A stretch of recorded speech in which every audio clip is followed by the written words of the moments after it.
Halo guys, kita hari ini akan membahas Manchester United 1, Chelsea 1.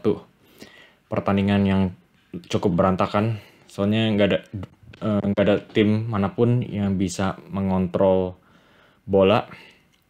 Tiap kali pegang bola, bolanya selalu jadi 50-50. Jadi di laga dimana banyak duel 50-50, itulah kenapa Moises Caicedo yang jadi man of the match buat Chelsea. Soalnya memang Caicedo ini kayak Kante sih. Dia itu pinter mengantisipasi, membaca arah operan, tahu gimana cara marking. Di pertandingan kali ini dia yang marking Bruno Fernandes.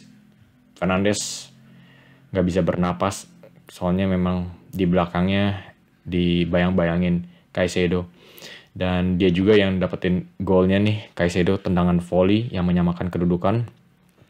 Jadi nggak cuma dari pertandingan ini, kemarin itu lawan Liverpool dia juga bermainnya sangat efektif barengan Romeo Lavia dan partnernya ini. Yang menariknya dari Caicedo sama Lavia, ini kayak Beauty and the Beast. Ya, ada si buruk rupa dan juga ada si cantik. Si cantiknya Romeo Lavia, soalnya dia memang lebih progresif. Gue nggak nganggap remeh kemampuan progresifnya Caicedo. Dia bisa kasih umpan terobosan, jangan macam-macam. Tapi persepsinya memang Lavia itu pemain yang lebih cerdik, terampil dalam ngotak-atik bola. Kalau Caicedo itu tipe penghancur. Tapi bisa dua-duanya. Itulah yang bikin spesial. Menurut gue, Caicedo yang sekarang ini lagi form kayak begini, senilai dengan 100 juta yang dikucurkan oleh Chelsea. Beneran, keren banget sih Caicedo ini. Nggak cuma di laga ini, sepanjang musim dia juga udah kelihatan oke banget. Jadi di musim pertama Caicedo itu sering dikritik, tapi musim kedua kelihatannya dia juga udah menjawab kritikan-kritikan itu dengan penampilan yang keren dalam laga terakhir-akhir ini. Dan juga serangan terbaiknya Chelsea. Chelsea itu menurut gue lebih berbahaya sih daripada Man U ya. Soalnya pemain-pemainnya mereka itu lebih nyetel. Man U kan memang bekas sisaannya Erik ten Hag kan. Tapi lucunya, Enzo Maresca yang baru musim ini ngelatih itu udah langsung bisa bikin Chelsea lebih nyetel daripada MU. Soalnya dua tim ini kualitasnya sama. Tapi siapa yang lebih nyetel, itu yang bakal bikin timnya lebih bagus. Dan Chelsea yang lebih bagus. Karena yang tadi gue bilang, ketika udah rebutin 50-50, siapa yang ngerebut itu bisa langsung serang balik. Nah, Chelsea juga beberapa kali dapat kesempatan counter attack, terutama yang diinisiasikan oleh Cole Palmer pastinya.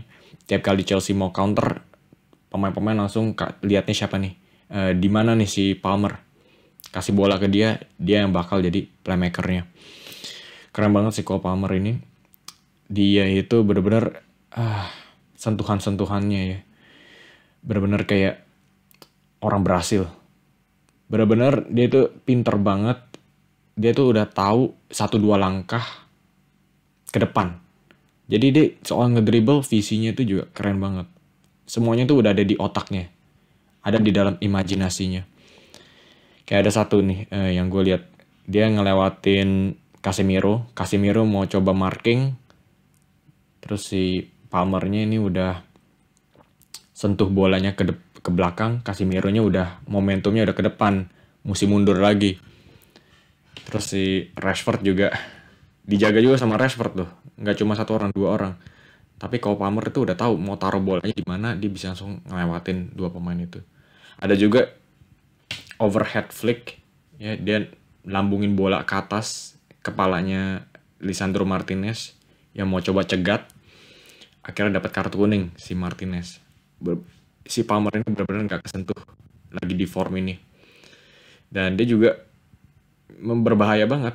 Beberapa kali dia masuk ke kotak penalti, ada satu tembakan yang diblok sama De Ligt.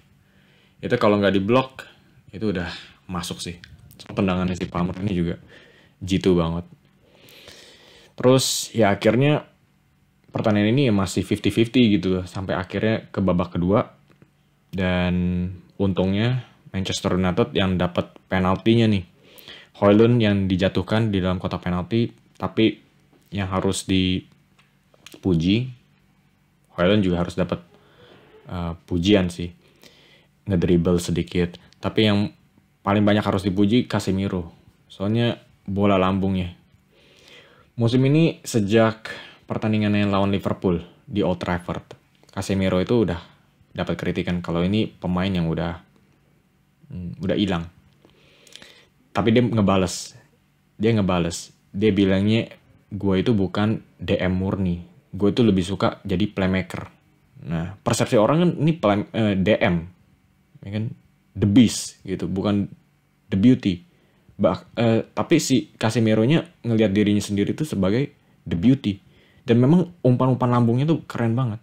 Nah, lawan Liverpool, dia tuh jadi satu jangkar. Ya, buat nge-support, ngelapisin Mainu dan Fernandes. Mainu sama Fernandes yang main-main, Casemiro yang jadi ibunya di rumah, jagain rumah. Nah, kenapa di Chelsea ini Casemiro itu mainnya cukup bagus? Yaitu karena di sampingnya ada Ugarte, ada satu CDM. Jadi ada satu CDM, Casemiro itu bisa agak sedikit maju dan bisa berkreasi. Dan akhirnya itulah yang menciptakan gol penalti dari Bruno Fernandes. Ini gol pertamanya musim ini dan bisa kelihatan ya dari selebrasinya. Dia pelukan sampai kayak mau jatuh nangis gitu loh. Kayak memang hari-hari yang susah buat Bruno sih dalam belakangan ini. Jadi gue turut bersenang hati buat Bruno Fernandes, pemain yang berkualitas. Nggak cuma gol, tapi dia juga bisa menciptakan peluang-peluang. Ada satu umpan silang yang dioper ke Rashford, kena tiang. Dia ini pemain yang top, tetap top. Cuma antara itu posisinya Manchester United mainnya sampah. Ya akhirnya si Bruno ini nggak bisa mengekspresikan dirinya yang sejati gitu. Tapi itu 1-0 dari Man U. Terus nggak lama kemudian Caicedo mencetak gol dari corner kick. Susah bilang sih ya, bisa dibilang Manchester United hilang konsentrasi, nggak ada mentalitas. Tapi susah bilang sih, namanya corner ya. Ya apapun bisa terjadi gitu loh. Lu kalah header, bola bisa jatuh ke Caicedo tiba-tiba nge-volley begitu. Susah bilang sih. Kita cuma bisa bilang Caicedo golnya keren abis dan ini menunjukkan sih. Dari Caicedo dia menunjukkan contoh. Walaupun ketinggalan, Chelsea masih ada mentalitas, mereka masih bisa menyamakan kedudukan. Soalnya Caicedo itu nggak cuma skill dalam tackling, dalam passing, tapi dia juga ada mentalitas. Dan atau vibe-nya tentang Chelsea musim ini ya, mereka itu nggak cuma sekedar tim yang bertalenta besar, tapi mereka tuh juga ada mentalitas. Semuanya itu kayaknya berkat dari pelatihnya sih, Enzo Maresca. Nggak cuma ngerti taktik, tapi dia juga ngerti komunikasi dan bagaimana menginspirasi. Dan juga kita harus bicarain tentang Alejandro Garnacho nih. Ini dari sisi MU ya. Rada bingung gue. Posisi terbaiknya MU itu kayaknya mereka masih belum tahu siapa yang harusnya main di kiri, siapa yang harus main di kanan. Di babak pertama, Rashford yang main di kiri, Garnacho di kanan. Di babak kedua, dipindahin. Garnacho yang ke kiri, Rashford yang ke kanan. Kok gue bilang, gue setuju sama Erik ten Hag kalau si Garnacho itu lebih bagus di sisi kiri. Soalnya dia bisa cutting inside. Nah ini juga cocok sama Rashford kalau Rashfordnya main di kanan. Soalnya Rashford itu tembakannya lebih bervariasi daripada Garnacho. Garnacho lebih cutting inside baru bisa nembak. Kaki kirinya nggak sekuat kaki kanannya. Tapi kalau Rashford, dia kalau dari kanan, angle-nya masih agak ketutup buat nembak. Tapi dia bisa knuckle ball. Jadi dia bisa ngandalin power daripada akurasi. Itulah keuntungannya Rashford bisa main di kanan. Tapi ya itu masih mengurangi kekuatannya Rashford, soalnya Rashford tetap lebih bagus daripada kiri. Tapi untuk memaksimalkan kedua pemain ini, ya menurut gue sih Garnacho tetap yang di kiri dan Rashford di kanan, dan nggak usah tanggung-tanggung lah. Sama Ten Hag kayaknya dia itu masih mau coba nyenengin dua pemain gitu, tapi nggak mikirin gimana maksimalin. Kalau mau mikirin maksimalin, Garnacho di kiri, Rashford di kanan. Oke guys, jadi sekilas itulah analisis Manchester United 1, Chelsea 1. Kalau kalian enjoy, kalian bisa klik like dan subscribe. Ini dukungan yang besar. Dan juga jangan lupa kasih komen di bawah.